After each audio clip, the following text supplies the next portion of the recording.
Assalamualaikum warahmatullahi wabarakatuh. Perkenalkan, nama saya Anugrah Purbaningtyas, NIM 80 dari Prodi PPSI kelas 6B. Jadi kali ini saya akan memaparkan mengenai artikel tentang penelitian bahasa yang saya buat. Jadi pada artikel ini saya membahas mengenai nominalisasi pada teks berita di kompas.com edisi tahun 2021. Jadi pada hakikatnya nominalisasi itu adalah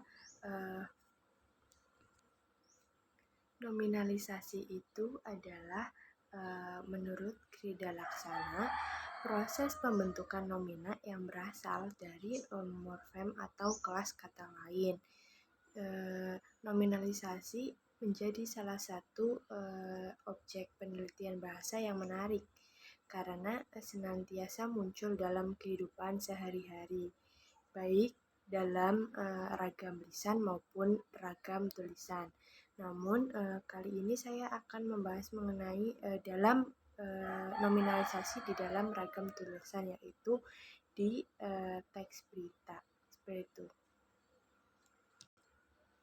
Sebelumnya saya akan menjelaskan mengenai bahwa bahasa itu merupakan alat komunikasi antar individu dalam suatu masyarakat yang dapat disampaikan secara lisan ataupun tulisan. Salah satu bentuk komunikasi tulisan itu terdapat dalam penulisan berita surat kabar.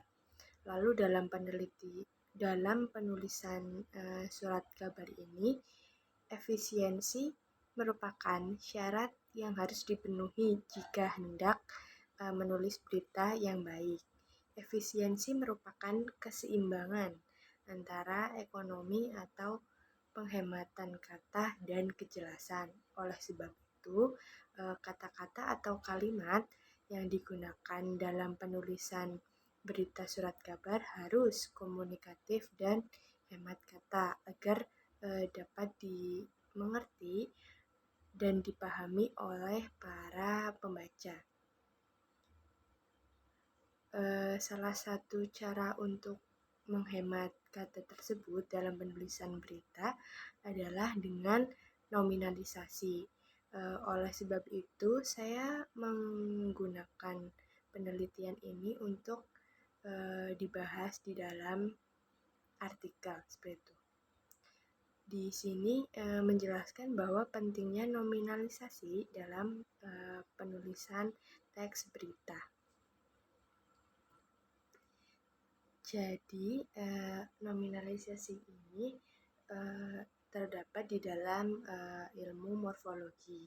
Jadi ilmu morfologi ini adalah ilmu yang mempelajari masalah bentuk-bentuk dan pembentukan kata menurut Abdul Khair, yaitu menjelaskan bahwa semua satuan bentuk sebelum menjadi kata, yakni yang disebut morfem dengan segala bentuk dan jenisnya perlu dibicarakan. Jadi intinya ilmu morfologi ini adalah ilmu yang membahas tentang pembentukan kata atau kata seperti itu. Jadi dalam pembentukan nominalisasi ini itu dapat dilakukan dengan berbagai cara, yaitu bisa melalui proses afiksasi, duplikasi atau pengulangan dalam proses pembentukan kata, atau reduplikasi, lalu penggabungan dalam pembentukan kata melalui proses komposisi dan sebagainya. Jadi dapat dilakukan dengan berbagai cara. Namun yang biasa dilakukan atau biasa kita temui itu bisa lebih sering menggunakan afiksasi atau seperti Ya, jadi proses nominalisasi ini biasanya dilakukan dengan menambahkan awalan dan akhiran seperti kean, pean, mean, atau hanya akhiran saja yaitu an. Contohnya itu dalam teks berita yang saya teliti yaitu dalam teks berita Disparekraf DKI akan segel tempat usaha pariwisata yang gelar perayaan Tahun Baru 2021. Jadi dalam teks berita ini ditemukan nominalisasi kata yang melalui proses nominalisasi yaitu ada 3 yang kata dasarnya berasal dari verba, lalu ada adjektiva, lalu dan yang terakhir itu nomina atau kata benda. Jadi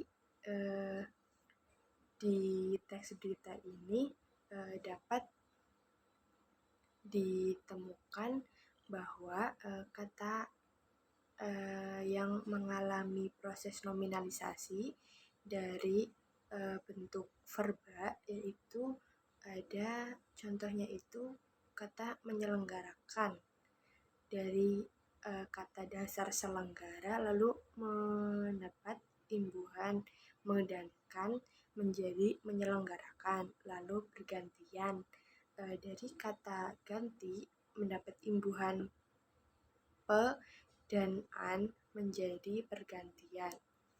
Selanjutnya yaitu ada contohnya kata pelaporan.